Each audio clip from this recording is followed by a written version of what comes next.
Oke, di sini ada aplikasi UI SKP. UI SKP ini adalah kependekan dari Satuan Kredit Partisipasi. Nah, di sini jadi teman-teman itu selama kuliah di UI itu kan kegiatannya juga teman-teman kan nggak mungkin kalau rencananya cuma kuliah, pulang, makan, tidur, kuliah, pulang, makan, tidur, nggak cuma gitu aja kan. Teman-teman itu kan pasti juga punya kegiatan-kegiatan yang lain. Mungkin teman-teman punya hobi yang teman-teman tekuni atau teman-teman suka di olahraga dan teman-teman suka berorganisasi itu kan itu semua kan kegiatan juga mengembangkan diri teman-teman ya.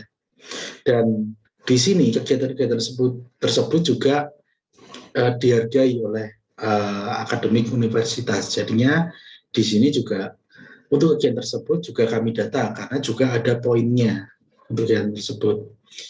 Oke, jadinya nanti untuk kegiatan-kegiatan misalkan teman-teman ikut turnamen apa, teman-teman juara, itu nanti bisa diajukan sebagai SKP dan nanti akan mendapatkan poin juga teman-teman. Teman-teman akan mendapatkan poin SKP dan poin SKP teman-teman itu juga menjadi syarat lulus di UI. Karena kelihatannya ini memang SKP setahu saya memang sudah jadi aturan pemerintah gitu. Oke, selain kuliah kan berarti teman-teman juga punya kegiatan-kegiatan yang lain ya untuk mengembangkan diri teman-teman.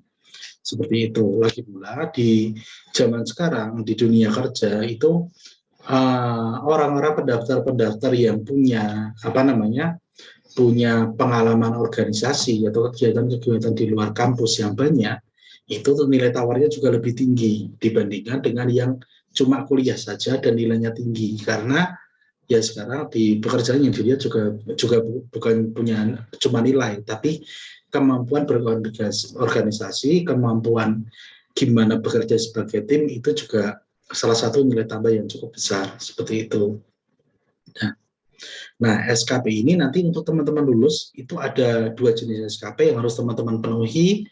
Yang pertama adalah SKP wajib. SKP wajib itu semuanya ada di kegiatan pembinaan DPPI yang tadi. Jadinya misalkan yang tadi teman-teman sudah lulus semua, ya berarti SKP wajib teman-teman sudah terpenuhi semua. Itu udah nggak usah mikirin SKP wajib lagi, itu mau cari kegiatan di mana. Nah, cuma ada SKP pilihan. Nah, SKP pilihan ini nanti teman-teman ada kewajiban memenuhi 10 poin SKP pilihan. Jadinya kan setiap SKP itu poinnya bisa 1, bisa 2, bisa 3, nanti tergantung poin dari masing-masing kegiatan. Jadi nanti ada pengelompokan jenis-jenis kegiatan dan itu nanti ada poinnya sendiri-sendiri. Nah, selain itu teman-teman dari 10 poin SKP tadi itu minimal ada 3 kegiatan yang berbeda. Tidak boleh dari 10 poin itu kegiatannya cuma 1 aja. Itu berarti untuk syarat lulusnya masih kurang. Berarti dengan misalkan teman-teman sudah menjalankan 10 SKP tapi cuma 1 jenis kegiatan, itu berarti teman-teman masih membutuhkan 2 jenis kegiatan lain untuk dijalankan walaupun dua-duanya cuma 1 SKP gitu. Jadinya nanti yang menjadi syarat seperti itu. Nah, jadi nanti untuk SKP itu kan di sini SKP pilihan yang di luar DPPI tadi. SKP pilihan itu teman-teman bisa mengajukannya secara mandiri atau bisa juga diselenggarakan oleh prodi atau diselenggarakan oleh unit-unit di UI. Misalkan kayak misalkan dari prodi mengadakan kegiatan SKP. Nah, itu kalau teman-teman ikut ya otomatis langsung masuk menjadi SKP pilihan. Teman-teman tidak usah mengajukan. Terus misalkan teman-teman nanti misalkan ada kegiatan dari Silak itu mengadakan kegiatan dan itu kegiatan itu akan dimasukkan ke SKP, teman-teman juga bisa ikut ke sana dan nanti akan otomatis masuk ke SKP-nya teman-teman.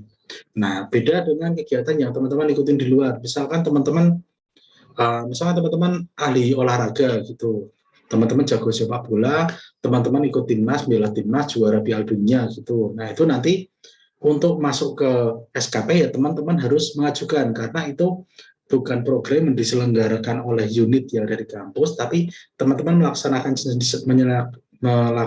sendiri di luar. Jadi nanti teman-teman bisa melaporkan kegiatan tersebut ke sistem, nanti akan dicek oleh prodi atau dicek oleh dosen pembimbing akademik teman-teman, apakah layak masuk diterima di SKP, apakah nanti juga layak untuk masuk ke SKPI, nanti akan dicetak juga di surat pendamping ijazah. Nah itu nanti tergantung dari ketika hasil teman-teman mengajukan dan dari hasil verifikasi dari prodi ataupun DPA. Oke, secara garis besar SKP seperti itu. Silahkan kalau ada pertanyaan langsung disampaikan saja, bisa resen atau bisa melalui chat. Ini ada pertanyaan Mas, ada yang resen atas nama Permata Andi Atika. Langsung open mic aja. Baik, terima kasih. Jadi begini Pak, yang bagian PPAI saya itu, yang untuk kegiatan PKD dan PPD-nya kelompoknya bukan kelompok saya yang tertera di kolom. Saya kelompok QI, tapi di sini bukan kelompok QI dan nilai akhirnya juga belum muncul padahal kegiatannya sudah selesai. Terus yang bagian SKP yang kegiatan PKD, status kegiatannya tertulis di sini belum terlaksana padahal setahu saya PPD dan PKD itu kegiatannya dilaksanakan bersamaan. Jadi bagaimana ya Pak?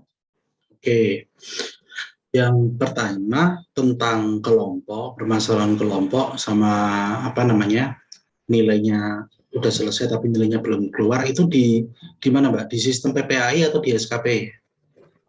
Yang kelompok dan nilai akhir belum keluar itu di PPAI. Oke, kalau nanti masalah yang di PPAI itu masalah kelompok dan yang lainnya nanti bisa langsung dikomunikasikan saja dari DPPAI karena di sana yang mengelola. Nah nanti misalkan memang cuma kesalahan input nanti langsung bisa diselesaikan oleh DPPAI, tapi kalau misalkan memang permasalahan dari sistem nanti pasti akan disampaikan ke kami untuk kami cek lebih lanjut seperti itu Mbak. Oke. Lalu tadi ada pertanyaan tentang PKD ya. PKD yang belum muncul itu apakah di SKP atau di PPAI juga? Yang kedua di SKP Pak, yang untuk kegiatan PKD itu status kegiatannya tertulis belum terlaksana padahal setahu saya bersamaan dengan PPD. Ya. Baik, PKD ya. Oke, PKD ini kalau di kegiatan dari DPPAI, PKD itu ada dua, Mbak. PKD 1 dan PKD 2. Nah, PKD 1 itu mungkin yang sudah Mbak jalani sekarang. PKD 2 itu adalah pesantrenisasi pra-KKN. Nah, untuk pesantrenisasi pra-KKN, apakah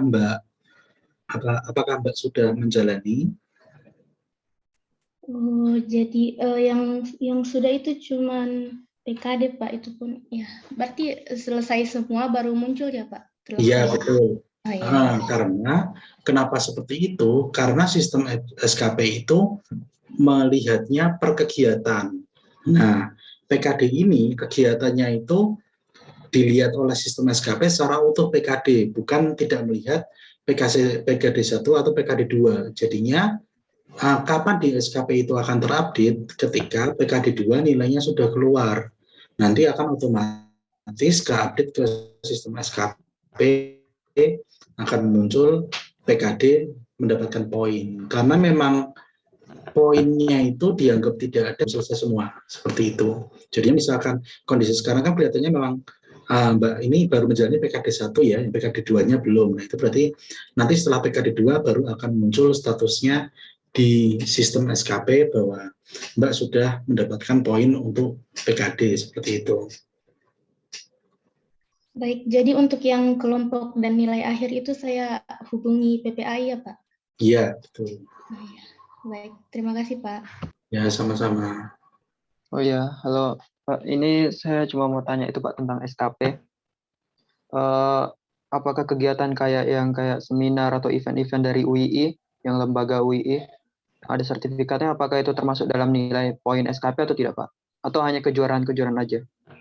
Itu juga bisa masuk Mas. Jadinya gini, kalau SKP ini memang sekarang kan posisinya, sistemnya sebenarnya di launching karena untuk keperluan mahasiswa melihat SKP wajib. Cuma untuk SKP pilihan ini kan juga masih dari pimpinan universitas juga masih merancang bagaimana nanti kepengurusan ketika teman-teman mengajukan seperti itu. Nah, kalau nanti teman-teman sudah bisa mengajukan, biasanya teman-teman juga dikasih panduan pengajuannya. Karena di pengajuan itu kemarin saya lihat itu banyak sekali jenis kegiatan dan kelihatannya hampir semua kegiatan itu bisa masuk ke salah satu kategori. Jadinya misalkan teman-teman ikut event, itu ikut seminar atau kegiatan apapun, itu nanti tinggal dilihat aja dia kira-kira bisa masuk kemana sih, di kategori yang mana sih gitu. Ini ketika pengajuan teman-teman bisa milih kategori mana yang kira-kira masuk dengan kegiatan tersebut. Nah, nanti setelah itu kan setelah pengajuan kan akan dicek oleh prodi atau dosen pembimbing akademik. Nah, nanti di sana yang akan menentukan bahwa kegiatan yang diikuti oleh teman-teman ini sesuai nggak sih dengan yang teman-teman pilih, atau sebenarnya masuk ke kategori yang lain, atau malah tidak ada di kategori dan tidak bisa masuk. Nah, itu nanti tergantung dari petugas yang melakukan verifikasi tersebut. Seperti itu, Mas. Cuma kalau sekarang kan kelihatannya SKP juga sudah pada dapat ya. Tapi kalau teman-teman mengajukan SKP pilihan, mengajukan sendiri secara mandiri, untuk saat ini kelihatannya belum ada yang mengelola untuk verifikasinya. Itu kira-kira ya paling sekitar sebulan atau 2 bulan lagi seharusnya sudah jelas. Nanti ketika sudah jelas siapa yang akan mengelola, nanti akan ada pengumuman lebih lanjut dari universitas atau dari prodi masing-masing. Seperti itu, Mas. Oh, berarti biasanya dari prodi masing-masing itu ada memberi informasi gitu, Pak, kalau ada event yang SKP pilihan.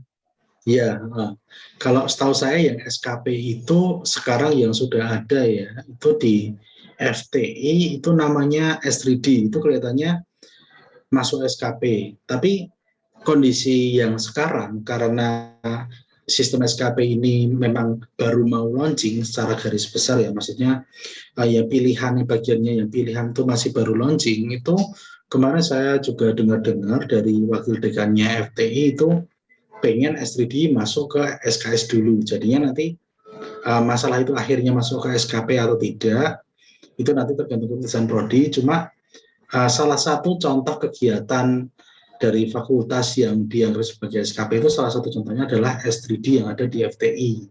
Nanti mungkin di fakultas lain bakal ada kegiatan yang lain juga. Tapi di sini memang 2 jenis SKP pilihan itu ada yang diselenggarakan oleh prodi atau unit di UII, atau bisa juga teman-teman mengajukan secara mandiri kalau sudah mengikuti kegiatan di luar. Seperti itu, Mas. Oke, makasih, Pak. Ya. Oke, kelihatannya sharing dari saya pada hari ini cukup seperti ini. Terima kasih atas waktu dan kesempatannya dan perhatian dari teman-teman sekalian. Dari saya cukupkan. Wassalamualaikum warahmatullahi wabarakatuh.